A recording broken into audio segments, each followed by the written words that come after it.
ఆకాశవాణి ప్రాంతీయ వార్తలు చదువుతున్నది పీవీకేఎం లక్ష్మి. ముందుగా ముఖ్యాంశాలు. వికసిత భారత్ లక్ష్యాన్ని నెరవేర్చే దిశగా లోక్సభ సభ్యులందరం కలిసికట్టుగా కృషి చేద్దామని ప్రధానమంత్రి నరేంద్ర మోదీ పిలుపునిచ్చారు. ఆంధ్రప్రదేశ్ తొలి మంత్రిమండలి సమావేశం ఈ రోజు ముఖ్యమంత్రి నారా చంద్రబాబు నాయుడు అధ్యక్షతన జరిగింది. ఇటీవల ఎన్నికైన లోక్సభ సభ్యుల ప్రమాణ స్వీకార కార్యక్రమం నూతన పార్లమెంటు భవనంలో ఈ రోజు ప్రారంభమైంది. రాబోయే 2 రోజుల్లో రాష్ట్రంలో కొన్ని చోట్ల విస్తారంగా వర్షాలు కురుస్తాయని అమరావతిలోని భారత వాతావరణ కేంద్రం తెలిపింది. ఇక వివరాలు. వికసిత భారత్ 2047 లక్ష్యాన్ని నెరవేర్చే దిశగా సభ్యులందరం కలిసికట్టుగా కృషి చేద్దామని ప్రధానమంత్రి నరేంద్ర మోదీ పిలుపునిచ్చారు. లోక్సభ సభ్యుల ప్రమాణ స్వీకారం సందర్భంగా ఈ రోజు ఉదయం పార్లమెంటుకు చేరుకున్న ప్రధానమంత్రికి కేంద్ర పార్లమెంటరీ వ్యవహారాల శాఖ మంత్రి కిరణ్ రిజిజు స్వాగతం పలికారు. అనంతరం ప్రధానమంత్రి పార్లమెంటు ప్రాంగణంలో పాత్రికేయులతో మాట్లాడుతూ ఈ ప్రజాస్వామ్య పార్లమెంటరీ చరిత్రలో ఇదో అద్భుతమైన రోజని, స్వాతంత్ర్యం వచ్చిన తరువాత తొలిసారిగా లోక్సభ సభ్యుల ప్రమాణ స్వీకారం నూతన పార్లమెంటు భవనంలో జరుగుతుందని అన్నారు. ఈ శుభ సమయాన కొత్తగా ఎన్నికైన సభ్యులకు స్వాగత అభినందనలు తెలియజేశారు. ప్రజలు మా విధానాలను విశ్వసించారని, దేశానికి 3వసారి సేవ చేసే భాగ్యాన్ని కల్పించారన్నారు. సరికొత్త విశ్వాసంతో ఈ రోజు కొత్త సమావేశాలు ప్రారంభిస్తున్నామని, రాజ్యాంగాన్ని గౌరవిస్తూ కొత్త నిర్ణయాలు తీసుకుంటామని నరేంద్ర మోదీ తెలియజేశారు. ఆంధ్రప్రదేశ్ తొలి మంత్రిమండలి సమావేశం ఈ రోజు వెలగపూడిలోని సచివాలయంలో జరిగింది. ముఖ్యమంత్రి నారా చంద్రబాబు నాయుడు ప్రమాణ స్వీకారం సందర్భంగా చేసిన 5 సంతకాలకు మంత్రిమండలి ఈ రోజు ఆమోదం తెలిపింది. మంత్రిమండలి సమావేశంలో ఆమోదించిన అంశాలపై రాష్ట్ర సమాచార ప్రసారాల శాఖ మంత్రి కొలుసు పార్థసారథి ఈ రోజు పాత్రికేయుల సమావేశం నిర్వహించారు. ఈ సందర్భంగా ఆయన మాట్లాడుతూ మెగా డిఎస్సీ ద్వారా 16,347 ఉపాధ్యాయుల పోస్టుల భర్తీకి మంత్రిమండలి ఆమోదం తెలిపిందన్నారు. ల్యాండ్ టైటిలింగ్ చట్టం రద్దు చేశామని, రైతులందరికీ ఒరిజినల్ డాక్యుమెంట్లు ఇస్తామన్నారు. అలాగే 3,000 నుంచి 4,000 రూపాయలకు పెంచిన పింఛన్ మొత్తాన్ని జూలై 1 నుంచి సచివాలయ సిబ్బంది ద్వారా ఇంటింటికి పంపిణీ చేస్తామన్నారు. పేదవాడికి నాణ్యమైన భోజనం అందించేందుకు 183 అన్నా క్యాంటీన్లను ఒకేసారి ప్రారంభిస్తామన్నారు. వైద్యులు, ప్రజాప్రతినిధుల విజ్ఞప్తుల మేరకు వైఎస్సార్ ఆరోగ్య వర్సిటీ పేరును ఎన్టీఆర్ ఆరోగ్య వర్సిటీగా మార్చామన్నారు. రాష్ట్రంలో నైపుణ్య గణన కార్యక్రమానికి అడ్వకేట్ జనరల్ దమ్మాలపాటి శ్రీనివాసును నియమిస్తూ మంత్రిమండలి ఆమోదం తెలిపిందని మంత్రి పార్థసారథి వివరిస్తూ, ప్రభుత్వం రాగానే మెగా డిఎస్సీని అనౌన్స్ చేస్తామని చెప్పారు.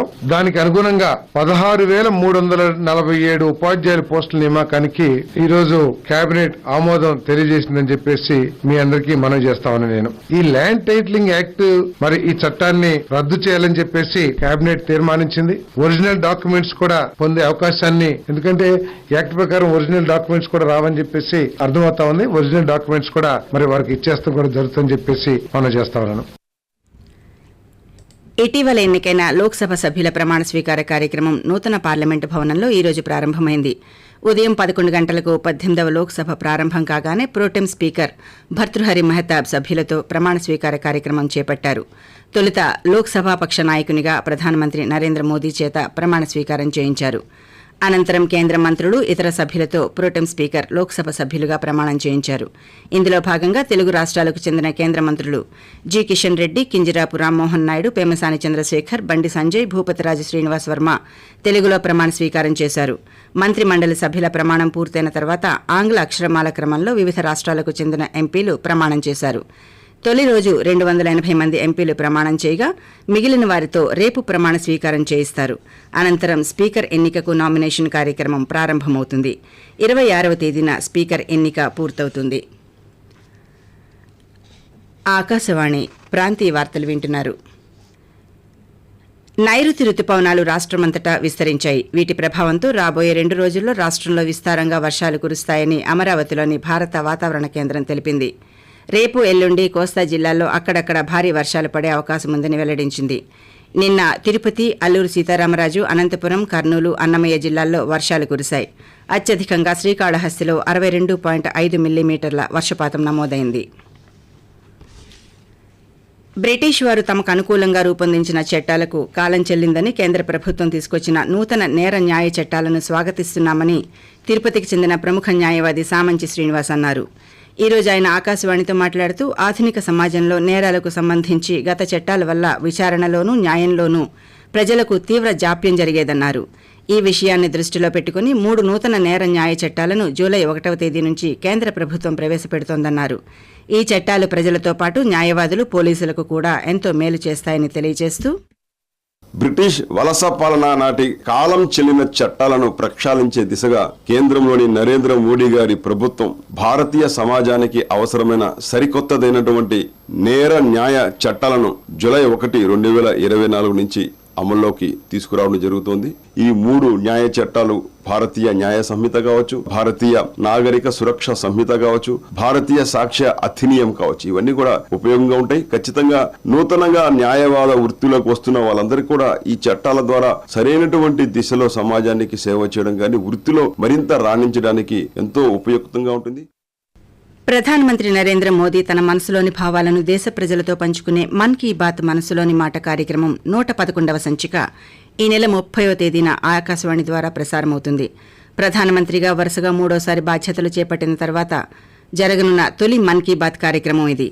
ప్రజలు తమ సలహాలు, సూచనలను ఈ నెల 28వ తేదీలోగా టోల్ ఫ్రీ నంబర్ 1800-117800కు ఫోన్ చేసి గాని, నరేంద్ర మోదీ యాప్ ద్వారా గాని లేదా ఇతర వేదికల ద్వారా తెలియజేయవచ్చు. ప్రతి 3 నెలలకు ఒకసారి జరిగే జాతీయ లోక్ అదాలత్లను కక్షిదారులు తమ కేసుల పరిష్కారానికి వినియోగించుకోవాలని పశ్చిమ గోదావరి జిల్లా తాడేపల్లిగూడెం 11వ అదనపు న్యాయమూర్తి షేక్ సికిందర్ బాషా కోరారు. తాడేపల్లిగూడెంలో ఆయన ఈ రోజు ఆకాశవాణితో మాట్లాడుతూ రాజీ మార్గమే రాజమార్గం అనే నినాదంతో లోక్ అదాలత్ నిర్వహిస్తున్నామన్నారు. ఈ నెల 29వ తేదీన జరిగే జాతీయ లోక్ అదాలత్లో రాజీ చేసుకోదగిన కేసులను కక్షిదారులు పరిష్కరించుకోవాలని సూచించారు. తాడేపల్లిగూడెం పరిధిలో ఉన్న 5 న్యాయస్థానాల్లో పెండింగ్లో ఉన్న కేసుల్లో రాజీ చేసుకోగలిగే కేసులను గుర్తించామన్నారు. రాజీ చేసుకోవడం వల్ల నగదు, సమయం ఆదా అవడంతో పాటు మనశ్శాంతి లభిస్తుందని న్యాయమూర్తి తెలిపారు.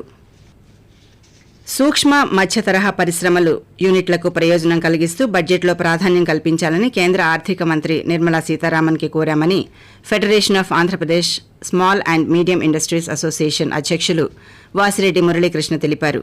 ఈ నెల 21వ తేదీన ఢిల్లీలో జరిగిన 53వ జీఎస్టీ కౌన్సిల్ సమావేశంలో ఆంధ్రప్రదేశ్ నుండి ఫ్యాప్సియా తరఫున హాజరయ్యానన్నారు. ఈ సందర్భంగా ఎంఎస్ఎంఈ లబ్ధి చేకూరేలా ఇన్పుట్ క్రెడిట్ ట్యాక్స్ విషయంలో మార్పులు చేయాలని ఆర్థిక మంత్రిని కోరామని తెలిపారు. పోలవరం, అమరావతి నిర్మాణంలో ఎంఎస్ఎంఈల పాత్ర కీలకమైంది కాబట్టి జీఎస్టీ పన్ను రేట్లు కూడా తగ్గించాలని కోరామన్నారు.